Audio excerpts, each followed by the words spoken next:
യേശുവിൽ പ്രിയ സഹോദരങ്ങളെ, ബൈബിളിലൂടെ ദൈവം നമ്മളോട് സംസാരിക്കുകയും സ്വയം വെളിപ്പെടുത്തുകയും ചെയ്യുന്നു. ബൈബിളിന്റെ അവസാന പുസ്തകമായ വെളിപ്പാട് പുസ്തകം 1-ാം അധ്യായം 3-ാം വാക്യത്തിൽ ഇപ്രകാരം നമ്മൾ വായിക്കുന്നുണ്ട്: ഈ പ്രവചനത്തിലെ വാക്കുകൾ വായിക്കുന്നവരും കേൾക്കുന്നവരും ഇതിൽ എഴുതപ്പെട്ടിരിക്കുന്നത് പാലിക്കുന്നവരും അനുഗ്രഹീതർ. നമ്മൾ മനസ്സിലാക്കിയിരുന്നു, ബൈബിളിന് 2 ഭാഗങ്ങളുണ്ട്, പഴയ നിയമവും പുതിയ നിയമവും. പഴയ നിയമം യഹൂദരുടെ വിശുദ്ധ ഗ്രന്ഥമാണ്. അബ്രഹാത്തിൽ നിന്നും ജന്മം കൊണ്ട ഇസ്രായേൽ ജനത്തിന്റെ ചരിത്രമാണത്. യേശുവാണ് പുതിയ നിയമത്തിന് കേന്ദ്രമായി നിൽക്കുന്നത്. യേശുവിന്റെ ജനനം, പരസ്യജീവിതം, പ്രബോധനങ്ങൾ, പീഡാനുഭവം, മരണം, ഉത്ഥാനം ഇതെല്ലാം ഉൾക്കൊള്ളുന്നതാണ് പുതിയ നിയമം. ഇന്നു മുതൽ പുതിയ നിയമത്തിലെ ആദ്യ ഗ്രന്ഥമായ മത്തായി സുവിശേഷത്തിന്റെ ഒരു പഠന പരമ്പര ആരംഭിക്കുകയാണ്. വിശുദ്ധ മത്തായി യേശുക്രിസ്തുവിന്റെ ശിഷ്യന്മാരിൽ ഒരാളായിരുന്നു. മത്തായി സുവിശേഷം എഴുതിയത് സിറിയയിലെ അന്ത്യോക്യ എന്ന സ്ഥലത്ത് വെച്ചാണ്. ഹീബ്രു ഭാഷയിലുള്ള ഈ സുവിശേഷം AD 50-ാം നൂറ്റാണ്ടിലാണ് എഴുതപ്പെട്ടതെന്ന് പറയപ്പെടുന്നു. രക്ഷാകര ചരിത്രം ആരംഭിക്കുന്നത് പഴയ നിയമത്തിൽ അബ്രഹാം എന്ന വിശ്വാസിയുടെ പിതാവിനെ ദൈവം വിളിക്കുമ്പോഴാണ്. ആ രക്ഷാകര ചരിത്രത്തിന്റെ തുടർച്ച തന്നെയാണ് മത്തായിയുടെ സുവിശേഷമെന്ന് നമുക്ക് മനസ്സിലാകും. ആ അർത്ഥത്തിൽ ചിന്തിക്കുമ്പോൾ പുതിയ നിയമത്തെ പഴയ നിയമവുമായി ബന്ധിപ്പിക്കുന്ന ഒരു കണ്ണിയാണ് മത്തായി സുവിശേഷം. നമുക്കിനി മത്തായി സുവിശേഷത്തിന്റെ ഘടന മനസ്സിലാക്കാം. അതായത് എങ്ങനെയാണ് ഈ സുവിശേഷം ക്രമപ്പെടുത്തിയിരിക്കുന്നതെന്ന് നോക്കാം. യേശു മനുഷ്യാവതാരം ചെയ്ത് യഹൂദനായി ജീവിച്ചു. യഹൂദ മതത്തിന്റെ ആചാരങ്ങളും അനുഷ്ഠാനങ്ങളും കർമ്മങ്ങളും അവിടുന്ന് പിന്തുടർന്നു. യേശു ജനിച്ചത് ബെത്ലഹേമിലാണെങ്കിലും അവിടുന്ന് വളർന്നത് നസ്രത്തിലാണ്. ഈ നസ്രത്ത് എന്ന് പറയുന്നത് പലസ്തീനയിലെ ഗലീലി പ്രദേശത്തിന്റെ ഭാഗമാണ്. പലസ്തീന എന്ന് പറയുമ്പോൾ വീതി കുറഞ്ഞ നീളം കൂടിയ ഒരു പ്രദേശമാണ്. അതിന്റെ വടക്കേ അറ്റത്താണ് ഗലീലി പ്രദേശം. മധ്യഭാഗത്ത് സമരിയ, തെക്കൻ ഭാഗത്ത് തലസ്ഥാനമായ ജെറുസലേം ഉൾക്കൊള്ളുന്ന യൂദ പ്രവിശ്യ. അതായത് യേശു തന്റെ പരസ്യജീവിതം ഗലീലിയിൽ ആരംഭിച്ചു. അതിനുശേഷം സമരിയയിലൂടെ യാത്ര ചെയ്ത് യൂദയായിലെ ജെറുസലേമിൽ എത്തുന്നു.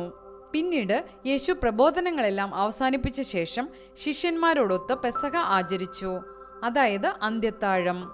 ഒടുവിൽ യേശു കുരിശിലേറ്റപ്പെടുന്നു, വധിക്കപ്പെടുന്നു. അവിടുന്ന് മഹത്വപൂർണമായ 3-ാം നാൾ ഉയർത്തെഴുന്നേൽക്കുന്നു. ഇതാണ് ഈ സുവിശേഷത്തിന്റെ ഘടന. ഒന്നാമതായി നമുക്ക് മനസ്സിലാക്കാൻ സാധിക്കുന്നത് മത്തായിയുടെ സുവിശേഷം യഹൂദരായ വായനക്കാരെ ഉദ്ദേശിച്ചാണ് എഴുതപ്പെട്ടത് എന്നുള്ളതാണ്. അതുകൂടാതെ മത്തായിയുടെ സുവിശേഷം പഴയ നിയമത്തിൽ നിന്നുള്ള വചനങ്ങൾ കൂട്ടിച്ചേർത്തുള്ള ഒരു ശൈലിയാണ്. അതായത് ഇസ്രയേലിൽ സംഭവിക്കുന്നതെല്ലാം പ്രവാചകന്മാരിലൂടെ പഴയ നിയമത്തിൽ അരുളി ചെയ്യപ്പെട്ടത് പൂർത്തിയാക്കാൻ വേണ്ടിയാണത്. മോശയുടെ നിയമത്തിൽ നിന്നും പ്രവചന ഗ്രന്ഥങ്ങളിൽ നിന്നും ദാവീദിന്റെ സങ്കീർത്തനങ്ങളിൽ നിന്നുമാണ് മത്തായി വചനങ്ങളെല്ലാം കോട്ട് ചെയ്ത് അവതരിപ്പിക്കുന്നത്. പഴയ നിയമത്തിൽ നിന്ന് 61 ഉദ്ധരണികൾ മത്തായി ഉപയോഗിക്കുന്നുണ്ട്. ഇനി നമുക്ക് 1-ാം അധ്യായം മുതൽ പഠിച്ചു തുടങ്ങാം. ഈ സുവിശേഷം ആരംഭിക്കുന്നത് യേശുവിന്റെ വംശാവലിയോട് കൂടിയാണ്. 1-ാം അധ്യായം 1-ാം വാക്യം ഇപ്രകാരമാണ്: അബ്രഹാമിന്റെ പുത്രനായ ദാവീദിന്റെ പുത്രൻ യേശുക്രിസ്തുവിന്റെ വംശാവലി ഗ്രന്ഥം. ഇവിടെ നമ്മൾ മനസ്സിലാക്കണം, അബ്രഹാം BC 19-ാം നൂറ്റാണ്ടിലാണ് ജീവിച്ചിരുന്നത്. ദാവീദ് 10-ാം നൂറ്റാണ്ടിൽ ജീവിച്ചിരുന്നു. യേശു ആകട്ടെ BCയുടെ അവസാനത്തിലും ADയുടെ ആരംഭ കാലഘട്ടത്തിലുമാണ്. അതായത് 1000 വർഷങ്ങളുടെ ഇടവേളയിലാണ് സുവിശേഷകൻ ഈ കഥാപാത്രങ്ങളെ അവതരിപ്പിച്ചിരിക്കുന്നത്. ഇവിടെ മത്തായിയുടെ സുവിശേഷം പുതിയ നിയമത്തിലെ ആദ്യത്തെ ഗ്രന്ഥമായി വന്നതിന്റെ ഒരു കാരണം ഈ സുവിശേഷം വംശാവലിയോട് കൂടി ആരംഭിക്കുന്നത് കൊണ്ടാകാം. അല്ലെങ്കിൽ പഴയ നിയമത്തിൽ നിന്നുള്ള ശരിയായ തുടർച്ചയെന്ന നിലയിലും ഈ സുവിശേഷം ആദ്യത്തെ സുവിശേഷമായി അവതരിപ്പിക്കപ്പെട്ടുവെന്നും നമുക്ക് മനസ്സിലാക്കാം. നമുക്കിവിടെ കാണാൻ കഴിയും, 14 തലമുറകൾ വീതമുള്ള 3 ഗണങ്ങളായിട്ടാണ് വംശാവലി അവതരിപ്പിച്ചിരിക്കുന്നത്. സമാനമായ ഒരു വംശാവലി പുതിയ നിയമത്തിൽ തന്നെയുണ്ട്. അത് ലൂക്കായുടെ സുവിശേഷം 3-ാം അധ്യായം 23 മുതൽ 38 വരെയുള്ള വാക്യങ്ങളിൽ ഇത് തമ്മിലുള്ള അടിസ്ഥാനപരമായ വ്യത്യാസം നമുക്ക് കാണാൻ സാധിക്കും.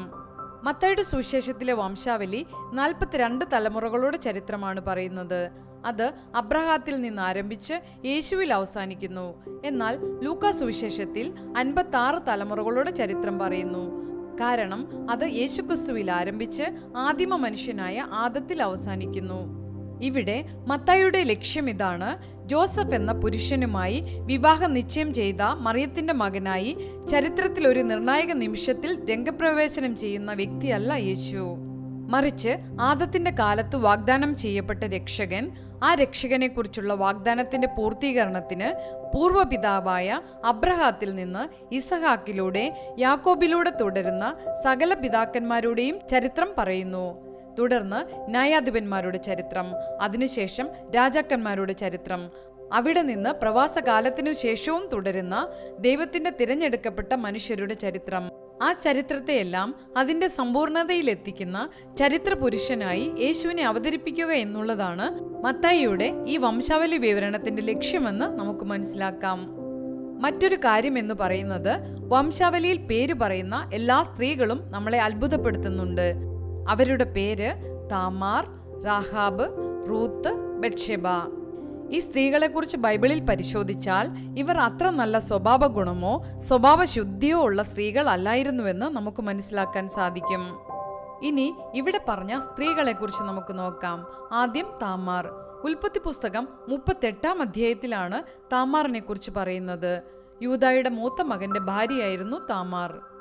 മൂത്ത മകൻ മരിച്ചു കഴിഞ്ഞപ്പോൾ ഇളയ മകനുമായി വിവാഹം കഴിച്ചു കൊടുക്കാഞ്ഞതിന് പിതാവായ യൂദായെ വഞ്ചിക്കാൻ വേണ്ടി വഴിയരികിൽ വേശ്യയായി മുഖം മറിച്ചിരുന്ന് അവനുമായി തെറ്റു ചെയ്യാനിടയായി.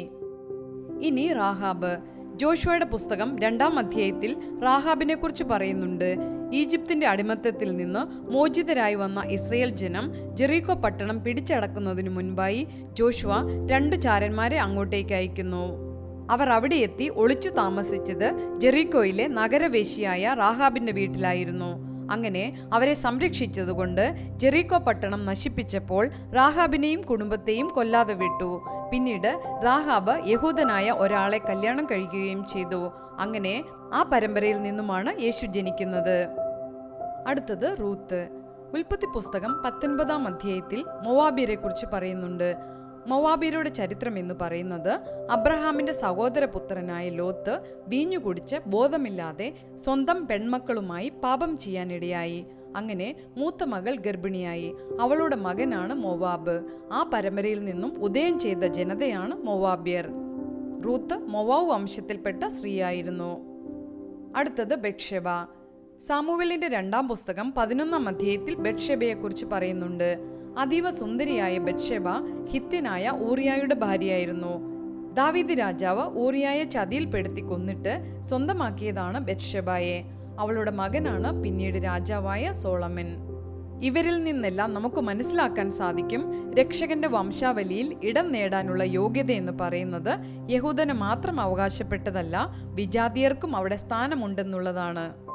അതായത് വിശ്വാസ തീഷ്ണതയുടെ മാതൃകയായ അബ്രഹാത്തെ പോലെയുള്ള പിതാക്കന്മാരുടെ മാത്രമല്ല, വഴിതെറ്റിയതും ജീവിതത്തിൽ കാലിടറിയവരുമായ ഒരുപാട് ജീവിതങ്ങൾ ലോകത്തിന്റെ കണ്ണിലൂടെ നോക്കിയാൽ പാപവഴികളിലൂടെ നടന്നവരും പാഴ് ജന്മങ്ങളെന്ന് വിധി എഴുതാവുന്നവരുമൊക്കെ ഈ രക്ഷാചരിത്രത്തിന്റെ ഭാഗമായിട്ടുണ്ട്. അതിനാൽ മിശിഹാ തമ്പുരാൻ ജനിക്കുന്നത് പാപികളെ രക്ഷിക്കാൻ വേണ്ടിയാണെന്നുള്ളത് സുവിശേഷത്തിന്റെ അടിസ്ഥാന പ്രമേയമാണെങ്കിൽ പാപികൾ ആ വംശാവലിയിൽ തന്നെ ഉണ്ടായിരുന്നുവെന്ന് നമുക്ക് മനസ്സിലാക്കാം. അതിനാൽ നമ്മൾ ആരും തന്നെ സ്വന്തം ചരിത്രത്തെ ഓർത്ത് അപമാനം വിചാരിക്കേണ്ടതില്ല. എത്രയേറെ പാപകരമായ അവസ്ഥ നമ്മുടെയൊക്കെ പൂർവ്വ ചരിത്രങ്ങളിൽ ഉണ്ടെങ്കിലും ആരും നിരാശപ്പെടേണ്ടതില്ല. കാരണം ദൈവപുത്രന്റെ വംശാവലിയിൽ ആ കുറവുകൾ ഉണ്ടായിരുന്നുവെന്ന് നമുക്ക് മനസ്സിലാകും. നമ്മുടെ കുടുംബങ്ങൾക്കുള്ള സകല കുറവുകളും പരിഹരിക്കുന്നത് അവിടെ യേശുവിന്റെ സാന്നിധ്യം ഉണ്ടാകുമ്പോഴാണ്. തുടർന്നുള്ള ഭാഗങ്ങൾ അടുത്ത ക്ലാസ്സിൽ നമുക്ക് കാണാം. ദൈവം നമ്മെ എല്ലാം അനുഗ്രഹിക്കട്ടെ.